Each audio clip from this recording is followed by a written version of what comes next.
Yes, I see that coming. Can we also talk about the two ends of the stick? There's doing allowing and there's being allowing.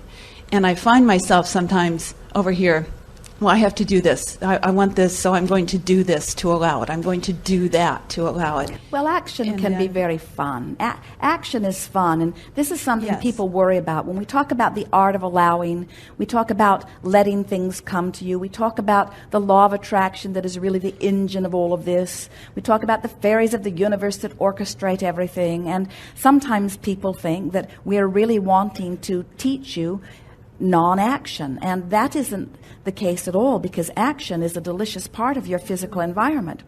We just know that if you don't take the time to align vibrationally with your desire, that there's not enough action in the world to compensate.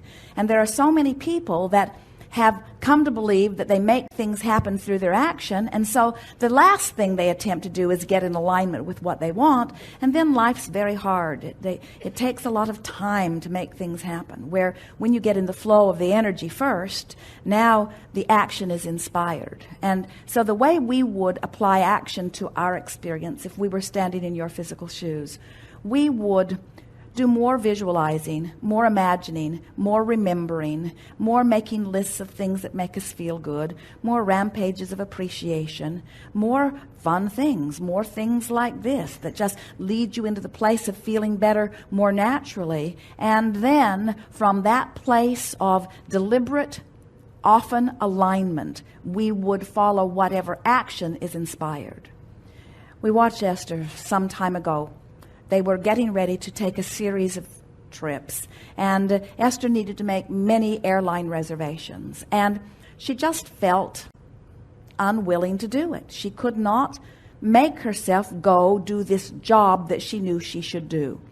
And Jerry was politely at first saying to her, "Have you made the reservations yet?" And Esther would say, "No, but it's on my list. I'm going to do that." And then Jerry would say, "Have you made those reservations yet?" And Esther would say, "No, but I'm going to. I'm going to do it." And she would go in to do it, and she just could not motivate herself to do it.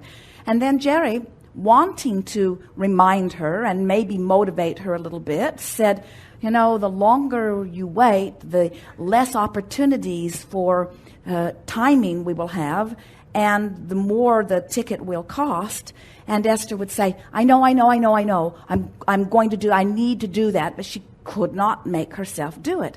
And then one night, she is lying in the bed, getting ready to go to sleep, and all of a sudden has this overwhelming desire to go and make those reservations. No prodding, no one having to remind her. It was just such a wonderful idea. So she got up and got out her day timer and got out her telephone numbers and made the telephone call and rendezvoused with the most delightful person at Continental Airlines, who booked every flight exactly as she wanted it, upgraded them to first class in every single case with the miles and coupons that she had saved. And in less time than she usually spent making one airline reservation, she made them all. And she said, for the first time, she really understood inspiration as compared to motivation. Everything was lined up. She hadn't been beating the drum of not being a good person about not getting it done. She was in a clear space. In other words, she had been launching the intentions. In fact, every contrasting experience about that had caused her to launch the intention. And just like we were talking about earlier, those culminations are out there spattered through every single day. All kinds of wonderful culminations. Sometimes you worry that you will miss your boat. Yeah. Sometimes you do. And we say to you, there is always another and always another and always another and always another and always another. In fact, with everything that you desire, the universe has orchestrated not fewer than 20 potential things ready to pop right now. Right now. And so when you get into this habit of just feeling good first, then things are popping. And in time, you are one who just follows the inspiration. You don't need to do anything. You don't make yourself do anything. You just do what you want to do. Oh, this is a good idea. Oh, this is a good idea. And then we hear back from you. Oh, am I ever so glad I followed this inspiration because this happened and this happened and this happened. It's happening to you all over the place, isn't it, you see? So what are our final words about action? Never do it unless it really feels like a good idea. So you say, but Abraham, I have a job. I have children. I have beds to make and dishes to wash and meals to cook and people that expect me to be at work. If I only did what I wanted to do, I wouldn't do most of what I'm doing every day. You live in a non-physical world where you don't even have a bed to make.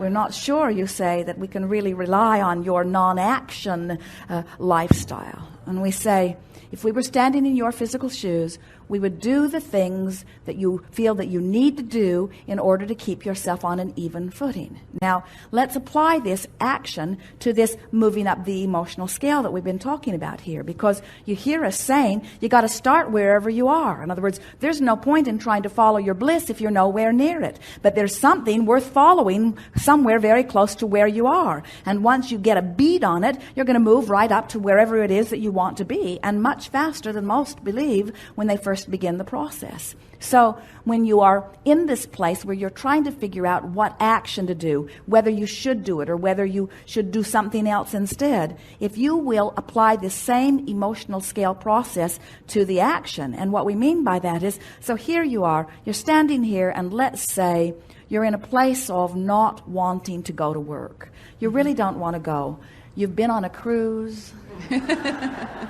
Everything has been so much fun. There have been so many things to see. Everything has been so satisfying. And now you're on your way to something that does not compare, at least in your mind, to all of that. And so you have this strong sensation of bondage. In other words, I have to do something that I don't want to do. And so you stand here and you say, well, what would Abraham do? Well, Abraham says, don't do anything you don't feel like doing. And you say, okay, I'm just not going to go to work. And we say, when you stop and think a thought like that, you have to stop and say, how does that feel? In other words, how does it feel to make that decision right now? Well, you could make that decision down the road. Eventually, I'm not going to go to work, and that thought feels just fine. So that's a thought that is along your vibrational path. In other words, your guidance system is leading you to that thought. But if you say, I'm not going to work ever again, I'm not going today, you can tell by the way you feel. This is not a good plan. Your Magellan is not saying, go this way. Your Magellan is saying, when possible, make a legal U-turn, because you can feel the constriction. You can feel, I will be disappointing people. There are people that are counting on me. My paycheck is dependent upon the dollars that I'm receiving. In other words, there are all kinds of things that you begin to feel that let you know that that wasn't the best idea. So then you say, well, I will go to work. I don't want to go to work, but I will go to work. And you feel a sort of relief coming over you. You might even call it resignation. And you say, well, this feeling of resignation feels better to me than my determination that I was not going to go to work. And so then, as you're on your way going to work, you're beginning to resist again. I don't want to go to work. I don't want to be with those people. I want to be with people that think more like I do. I want to do more of the things that I want to do. And you start feeling the knot coming back. You start realizing that these thoughts are not on the path. And then you begin thinking, well, but there are things about going to work that are good for me. Dollars will come from that. And there are people there that I am enjoying working with. And I have appreciated the expansion of my own person as I am getting to apply my skills in these ways. And this environment is preparing me for some other things that I might want to do later. And as you love yourself enough to talk yourself into alignment about something that you can't not do without causing more misalignment. Do you hear that? You come into alignment about this thing that you didn't want to do, so much so that it takes the sting out of it, and you find yourself not wanting to do it, not loving the idea of doing it, but feeling all right about doing it.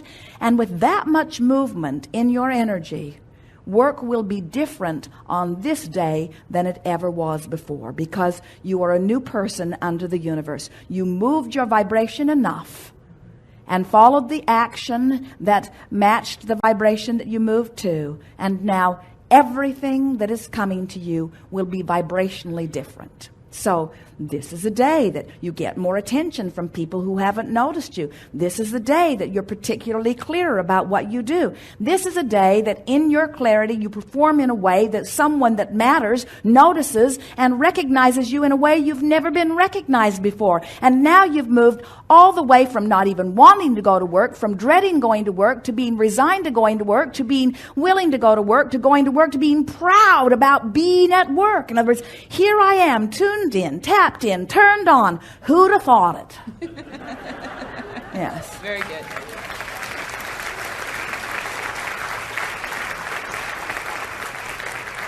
And what you begin to notice is those surprises are everywhere. That's what we mean when we say it's not just out there on the next cruise. It's not just out there on the next anniversary or the next birthday or the next engagement. In other words, those are high points, yes. But every day is full of potential rendezvous points. And rendezvous with source is as high as it gets. And it matters not the framework in which the rendezvous takes place. That's what makes the world go round. If everybody just wanted to be on the cruise ship, there would be some things missing in your environment. In other words, isn't it lovely that there are all kinds of people at all kinds of readiness to allow all kinds of well-being in all kinds of different ways? And so what your new mantra is I'm going to make the best of it now. I'm going to let as much well-being into my experience as I have the vibrational capacity to stand. Yes. Yes. Something more? Not really, other than I love your concept of fairies of the universe. It's just... Well, it gets us in trouble from time to time because everyone wants to make everything literal.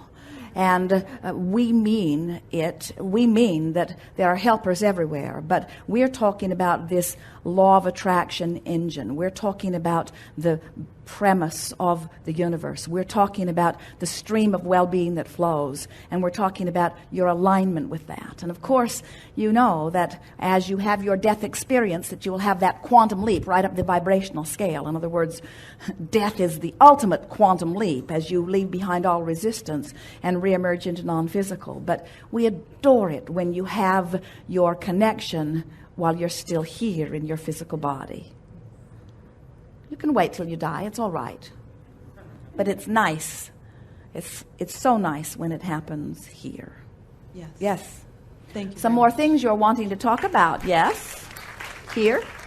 Here. Here.